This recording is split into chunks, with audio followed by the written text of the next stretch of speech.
Welcome back, guys. Underground Graphics. I'm Gian once again. I'm doing a quick install on our new Bronco. We had the cactus gray one and we have switched to a white one. That one is not wrapped. We did have a cloth top on the other one. This one's a hard top. A few different extra features to it that I'm sure Greg in a following video will go over with you guys. But today we're focusing on PPF, and that is an acronym for paint protection film. Used to be called Clear Bra, now it's called PPF. What we have is the door cups. So ours is a 4-door. If yours is a 2-door, we'll obviously send you 2. If yours is a 4-door, we'll send you 4. If you're not sure whether or not you're going to nail it on the first try, we can send you however many. Of course, that's going to change a little bit as far as cost, but if it's something that you're not quite used to, then we can kind of help you out with that. We have, as I said, the door cups. This long piece right here is the hood, and the piece that's above it is for the tailgate. So this is going to go inside of the tailgate and pretty much prevent anything from sliding around that you have in there that might end up smacking the inside of that where those tack welds are over towards like the bottom side of it. The hood is just going to be a frontal PPF, so it's not going to go obviously not too far up the hood, but just enough to kind of alleviate those rock chips or anything that might fly up. We are in Texas, so there's plenty of things that are on the road that like to fly up and smack your vehicle. So just having that little bit of extra protection on the front end does definitely help. For tools, you aren't going to need scissors. These are cut down, not exactly to shape, but to shape that you don't have to trim it down at all, any extra bits or anything like that. You do want to use, as I've mentioned before, a clay bar. Like I've always said, it's pretty much like exfoliating the paint. It just gets those deep contaminants out of there. With this Bronco being white, I did have to take a little bit of extra time trying to just kind of zoom in on any imperfections that the paint did have on it. Not imperfections, but any contaminants that the paint had on it. And just kind of go over those a couple more times with the clay bar just to make sure it came out. Because once you do have this on here and you squeegeed out all of the water, which we will get to, then it will show underneath the film. So you just want to take as much time as you can cleaning, because prep is key, and that will aid you to having a good install. So after cleaning the hood, I went ahead and used our 20% alcohol. This one is my personal bottle. It is not Hennessy. It just has the logos that are on there. But it is 20% alcohol and 80% water. Sometimes, depending on what it is, I like to use like 30% alcohol, 70% water. That is up to you. Pretty much anything that dilutes the alcohol just a little bit, because if you just do straight alcohol, it's more than likely going to dry almost immediately.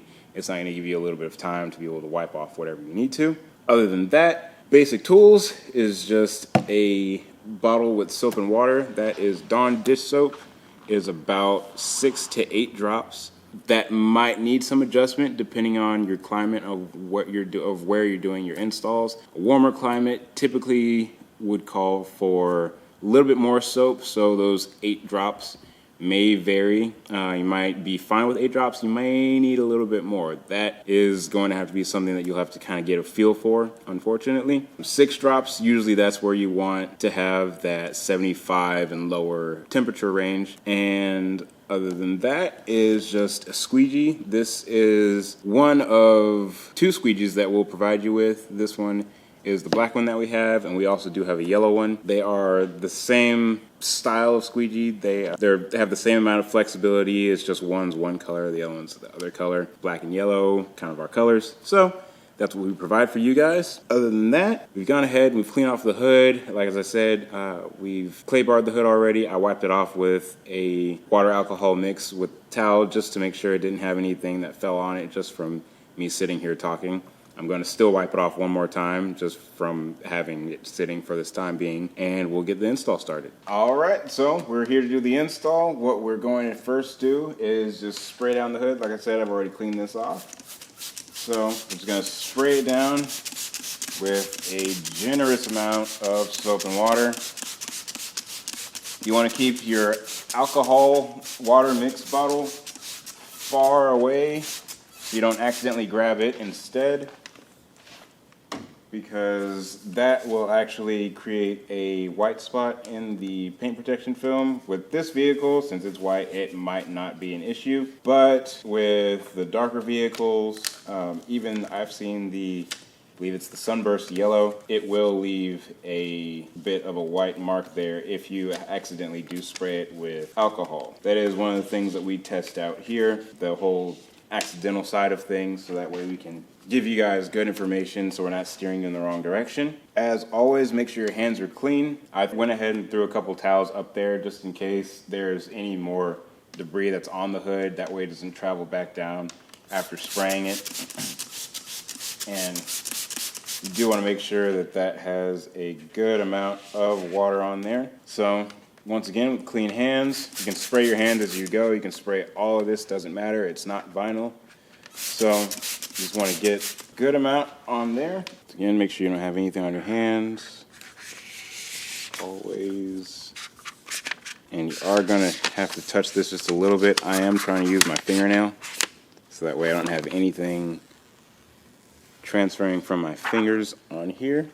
If you do have a second hand for this, that would be great, because then you can have somebody to hold this up while you pull and spray. But if you don't, that's fine. Luckily, since I sprayed my hand, I'm able to have it kind of hold on to my hand where it's folded up there. And you just want to pull little by little, not too much. This is definitely something you want to do inside. If I was doing this outside, I would have so many things flying into this adhesive and into this soap and water. And you want to hold it away as far as you can from yourself, so that way it doesn't pick up your pet hair, your hair, grandma's hair. You don't want anybody's anything on here. Gonna get this.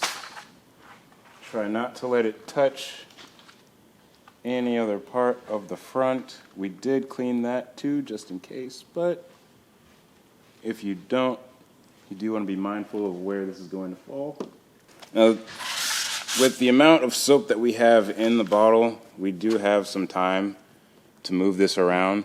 And if you can see that, this is moving around very freely, so we used a good amount of soap, because right now it is about 76, maybe 77 degrees in here. Typically we like it a little bit cooler, but I did have to turn the AC off so that I didn't catch anything under here. After moving into place, you do want to spray the top of it, so that way your squeegee doesn't push it all the way around or get it out of place where you want it to be. And you do want to see down at the edge, if it does stick, you can kind of wobble it back and forth and it'll break that tack. But if you can, just kind of get it to the edge, right where that little lip of the paint protection film is just somewhat hanging over. And since we sprayed the top of this, the squeegee will glide right over. And what we're doing is we're just locking this in place. And we're not squeegeeing the whole thing yet. We will get to that. But you do want to get a really good tack. So you're going to have to go over this a couple times just to make sure enough of the water is pushed out. That way you can manipulate the rest of this. So now we have this part locked in. Now I can adjust this bottom, make sure it's going to lay where I want it to. It's kind of going down a little bit here, so I'm just going to move it a little, break that free. You might be able to hear a little bit of a click when that breaks free there. I'm going to tack the middle right here.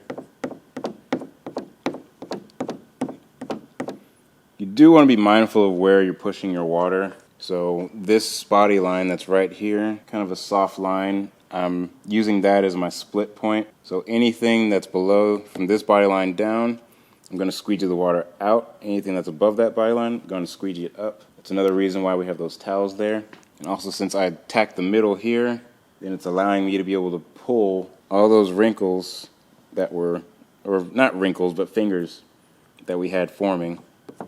So now we're going to go through, kind of squeegee our way up to our hand, still pushing that water down just to lock in the front of this. If you do notice that you have some debris or a hair or something in here, while you're laying it on your hood, before you squeegee out the water, you do have some time to pick it back up and either spray your hands, or you can spray underneath the film and kind of wash out whatever it is. I don't recommend doing that, but that is kind of a worst case scenario, just in case it doesn't go the way you need it to off the bat. So I need to spray this top just a little bit more, since I spent quite a bit of time down below. So now we have the middle, actually not the middle, but the front portion of the hood tacked. You want to put even amount of pressure. Either you can push forward. I like to push down, have my thumbs on both ends of this, push down on it so it's even pressure, and then just flick up. And what that's doing is it's helping get a lot of that water that you have from right here in this channel out. Once again, I will go this way because this might be a little bit more comfortable for some, and you don't have to be as aggressive. You can kind of ease that soapy water out. I have a little spot here that tacked. That's no problem because we still have plenty of water that's on the hood. So we can pull that up, free that. Here we go.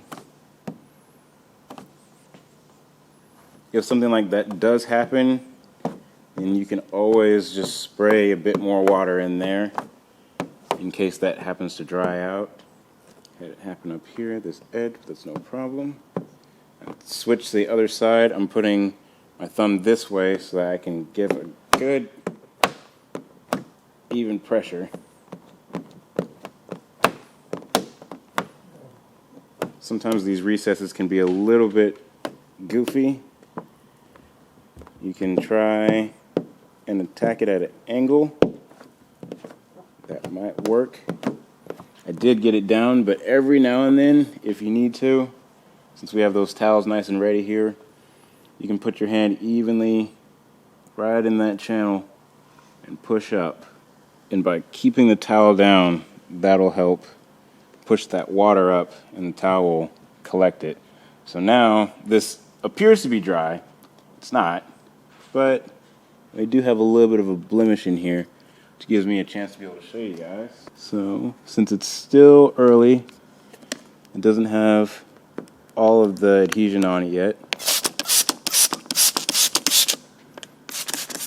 Of course, spray your fingers as always. Keep your hands clean. And we're just going to get that out of there. Perfect. Like it never happened.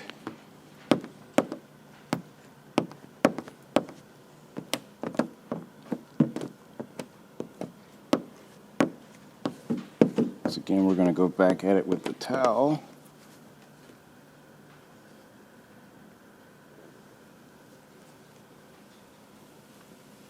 So that's nice and down. Good deal. Go back over, since we did spray a little bit extra water there. Just want to make sure that it's not getting sucked back in underneath. So far we're good. If you guys do end up getting bubbles after you've kind of squeegeed out all of the water, that's fine. Those bubbles will evaporate. If they are small enough, they won't leave any trail behind. If they are large bubbles, then you definitely, if you have the time, if you've done this in the right type of setting, temperature setting, then you do have time to get those out. The warmer it is, the harder it will be to go backwards and fix any mistakes that you have. So preparation is definitely key. Clean hands are also key. So use that even amount of pressure just to kind of push all this out.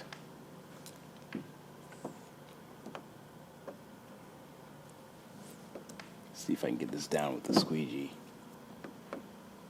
It's a little tricky. almost there.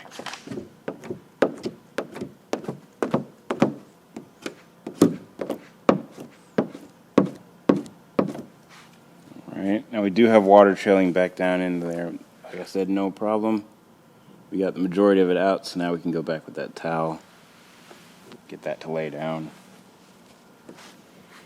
Now for these ends that you have kind of hanging there a little bit, sometimes I will get these a little bit low and you can tuck them underneath. However, you do need to let it sit and dry, and that can take up a few hours. So usually I can let this sit if the temperature is not too cool. We can let this sit for probably about 2 hours, and the adhesive will start to activate again once the water dries out. Had a little bubble there that I wanted to chase out before it dried up. And once that adhesive starts to reactivate and the soap and water evaporates, then you can go back and curl these edges. So for the first, I'd say to be safe, about 4 hours, I would let this sit. You can let it sit for longer if you like. Of course, don't let it sit outside because those edges that are exposed will catch contaminants, dirt, anything else that might be underneath there. And then once they do dry out, you don't need to use your soap and water any longer. You can go back with either this squeegee, or if you've purchased from us once before and you have one of the hard cards, you can go back here and just clean those up, just get them to kind of tuck underneath. You can even use your hand. You can open the hood and curl them under, but right now, since it's wet, I'm not going to open the hood. I don't want to risk getting anything underneath there. So we're going to move on to the next part. We're going to do the door cups, and then we're going to move to the back and get that rear gate. All right, now that we've done the hood, we're letting that cure for a little bit. Then we're going to move on to the door cups. We're not going to have this blue background to it. I know it's nice blue, but this is so that I can show you that it does have two different sides to it. This softer side is going to go towards the front, and this part that has a little bit more of aggressive of an angle is going to go to the rear. So if you have a four-door, you just want to make sure that they're all facing the same direction. I'm sure there's been maybe one or two that I have probably put this way, but this is the way that they are supposed to go. So we're going to put them on the right way. Now that we have positioning right, once again, soft side to the front, more aggressive side to the rear. We've got our soap and water mix. As always, make sure your hands are clean. I try to touch this with my fingernails. Sometimes it doesn't work that way, but that's what's going to more than likely make me happiest with this install. I'm going to spray this down. I'm going to spray this cup down a little bit, and you can slip it from above or below, but you do want to just kind of get it right in there. And once it's positioned where you want it to be, it doesn't take really much effort at all. Now we're going to go back, grab our soap and water again, spray the top once we have it positioned, and now we're going to lock it in. The squeegee is a little awkward to get into this recess, but we can make it.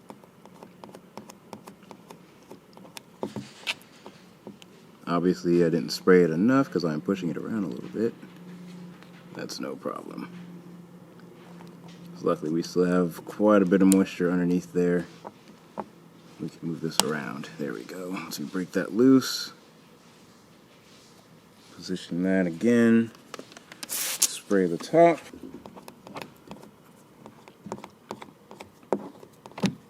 Okay, I feel a lot better about that than where it was before.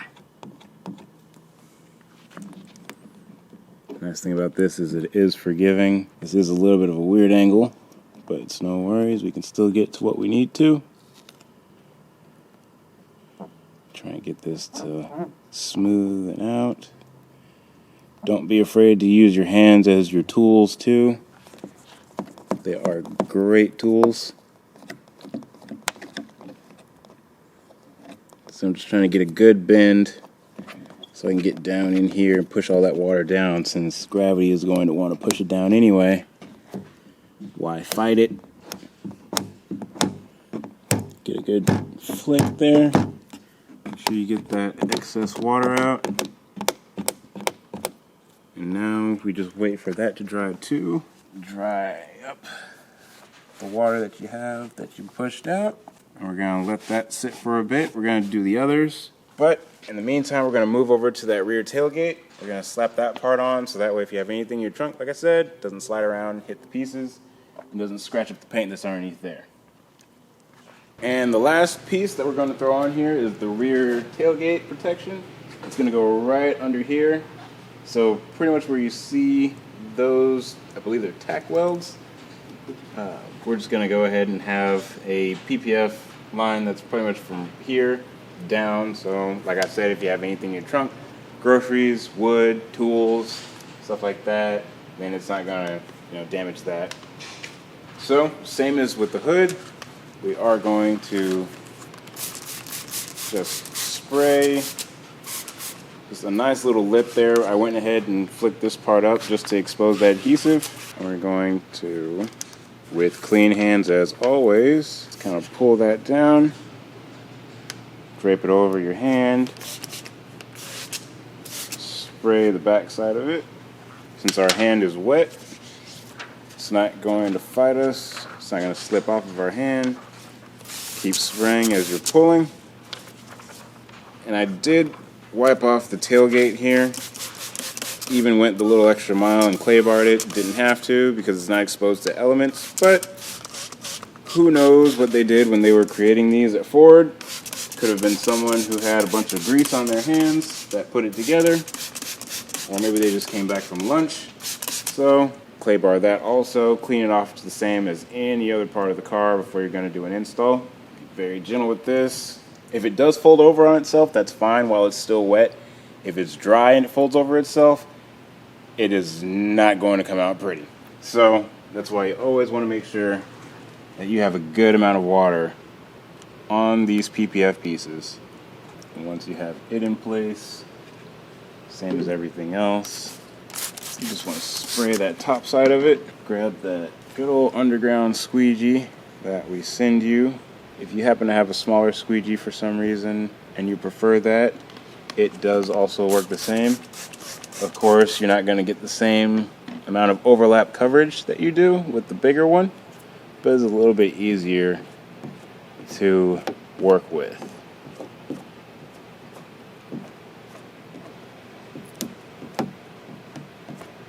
So again, just trying to tack the top and then work the majority of it at the bottom. So I'm going about a ½ inch, just getting that water out from the top, and then overlapping, getting the remainder of it out.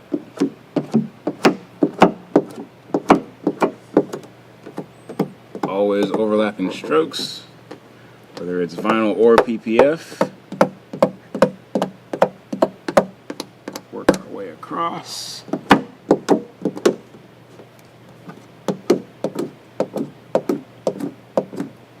Even amount of pressure. There we go. And you can work your way back if you want to, just to make sure you don't have anything lingering in there. I'm gonna treat this the same as I did the hood. Whether people see this or not, I'm gonna make sure that it looks just as good, just as professional as the hood and the door cup. Even if it is just the dog that's back here, the family dog, we want Fido to know that we did our best. Wipe this down. Make sure we get everything there. Doesn't look like we have any bubbles, thanks to those overlapping strokes. And as with all the other pieces, we're going to let that sit and dry. Again, you do want to give it about, I guess you can check it roughly in about 2 hours, see if it has any tack. Generally it won't. It's usually about 3 to 4 hours when you can start to curl over some of those edges. This, luckily, and the door cups, we don't have any overlapping edge, or not overlapping edges, but edges that need to curl over. So this can stay where it is, it'll be fine. Just go ahead and give it a quick look over once you have it installed. Same thing with the door cup. Hood, let that sit for a couple of hours. The longer you let it sit, the more tacky that the adhesive will be, and you'll be able to curve over those edges. If any questions or anything like that, you can always give us a call. We're open here Monday through Friday. We can do phone, email, and we love to talk Bronco and G. Thank you guys again.